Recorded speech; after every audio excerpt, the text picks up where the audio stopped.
So without too much further ado, ladies and gentlemen, please welcome and introduce to you Miss Australia 2012, Miss Jessica Kahawaty.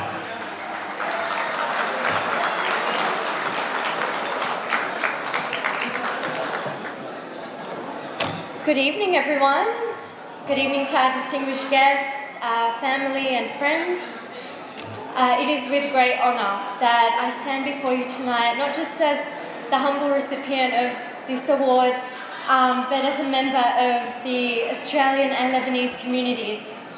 Two countries that I have and always will be devoted to, two countries that make me the person I am today, and two countries that are actually joined as one in my heart.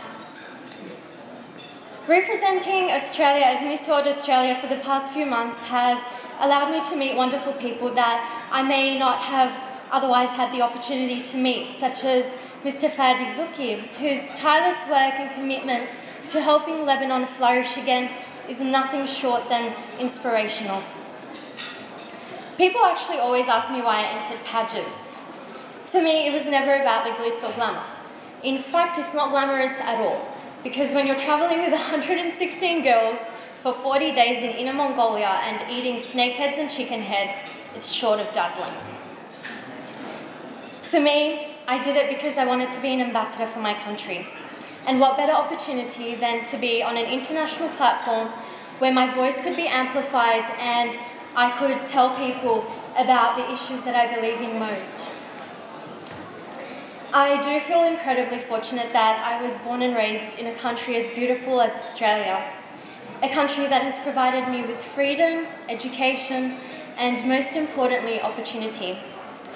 The opportunity to stand up for those who are down, help those who are weak, and give a voice to those who are silent.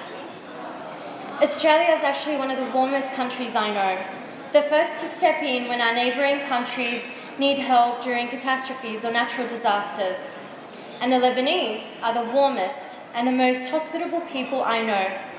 So what a wonderful synergy that we can create together in order to go a step further, create a bridge and help countries that our parents, grandparents and ancestors were born in. Having lived in Lebanon when I was younger made me more attached to the culture, to the beautiful history and to the people. Yet over the years, it has saddened me to see the deterioration in the overall situation, to see thousands of displaced children, and to see wreckage in our beautiful villages and landscapes. After winning the runner-up title in Miss World, I travelled to Lebanon for a media tour where I spoke of my charity work and plans. I wanted the people to know that my responsibility was not just towards Australia as Miss World Australia, but towards Lebanon and the global community as runner-up in Miss World. I was so humbled to see the excitement and encouragement from the Lebanese people, and that gave me really the motivation to push forward and to change.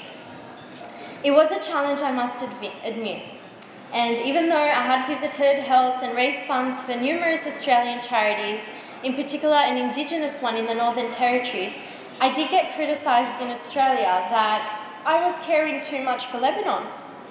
That didn't deter me, and I continued to bring awareness to Lebanon, as well as charities in Africa and the States. So, for me, my love and desire to help sees no colour, race, boundaries, religion. I actually believe that it would be so un-Australian of me not to help other countries who don't have the quality of life that we have. Everyone in this room is here for a reason. This reason is to be united for a common cause, a greater good. The fact that the Lebanese are per capita the largest group in Australia that are in business, the least we can do is honour our ancestors who are great merchants and traders by helping Lebanon flourish again.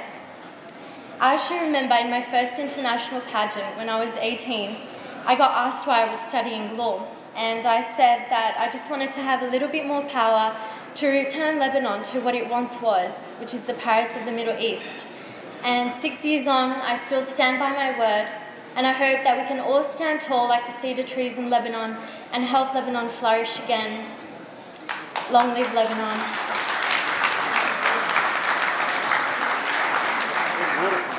Thank you. Am I presenting the next year?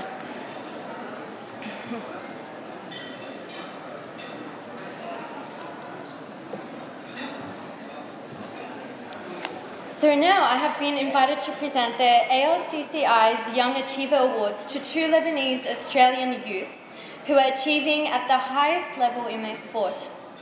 It is not surprising really that they are both excelling in the same sport, that is the one sport that the Lebanese seem to follow in mass in their country. The first of these young men is Omar Amachi. Omar started with the under-18s boys team in the Central Zone when the AFS was born in the summer of 2007. He continued to participate in club football during the winter and completed 3 consecutive summer AFS seasons. He was then selected to travel with the AFS representative team that toured Brazil in October 2009.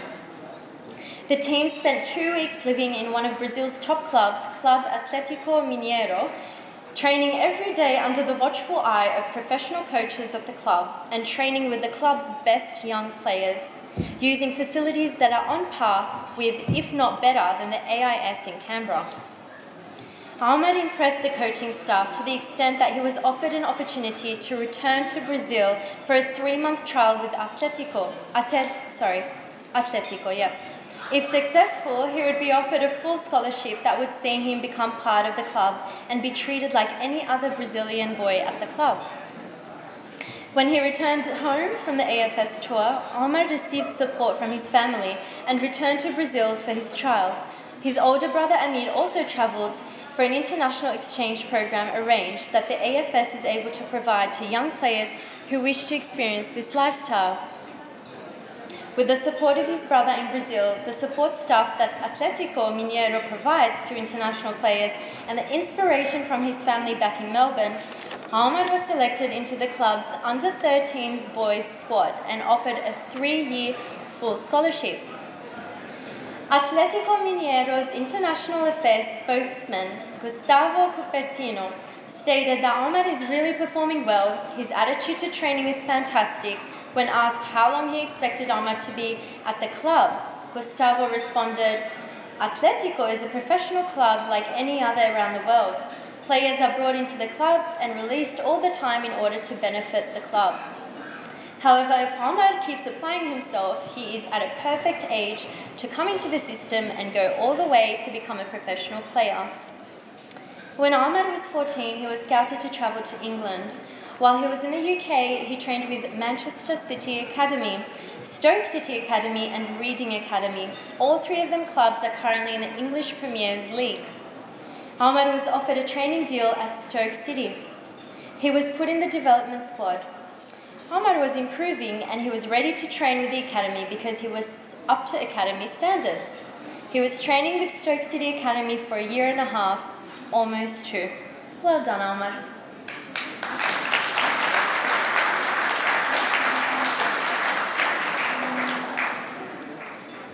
Is he coming up on stage?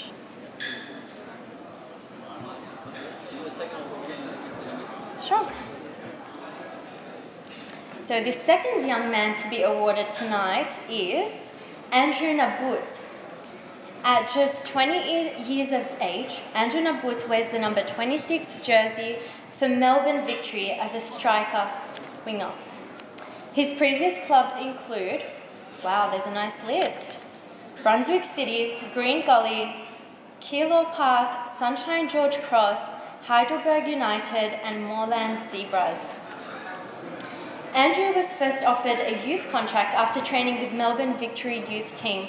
After signing the youth contract, he was selected to play in his first A-League game a week later against Brisbane Roar.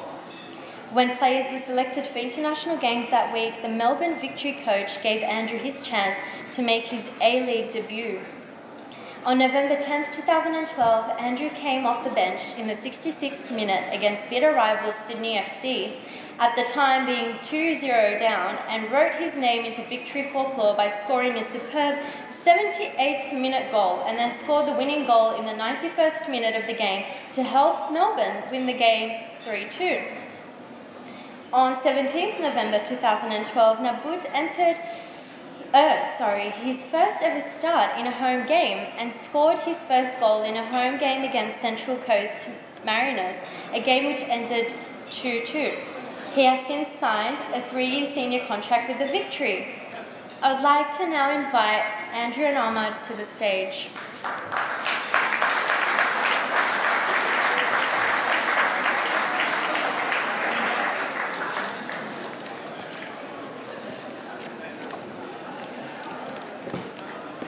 Hello. Well done. Thank you.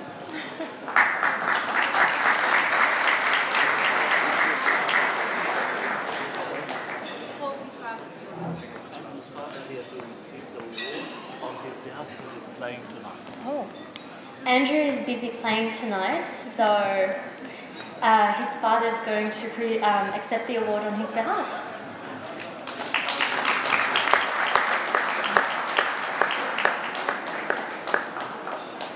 Well done.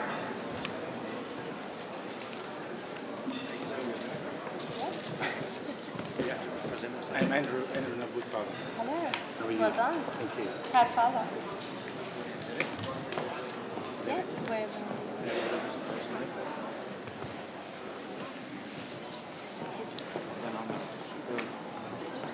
Thank you.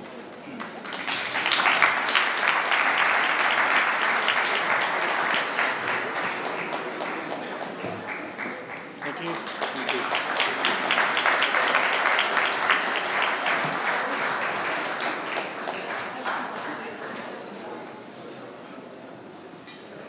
That's it. That's it. Thank you.